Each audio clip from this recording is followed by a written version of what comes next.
Gerald and Leah also asked us to talk a little bit about bridge bundling, and there was a provision in the FAST Act that allows it. From my perspective, at the policy level, we've always allowed bridge bundling. A state could always put several contracts together, even with bid build or design build for bridge bundling, and it's certainly allowable, and the new legislation highlights the importance of that. So over the next 5 to 10 years, there'll be increased attention on bridge bundling.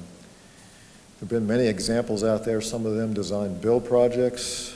Talk about Missouri First. They started out with a project, design build project, to operate, maintain, and finance 500 some structures, but it never went to award. They re-scoped the project and made it a traditional design build project, a $500 million job, and ended up letting that and awarding a contract for 500 some bridges, and that was successful. PennDOT has a public-private partnership for 558 structures in which that firm will design, construct, and operate, maintain for 28 years. So this concept is being used by the state DOTs, and it's one way of solving severe bridge problems with one contract.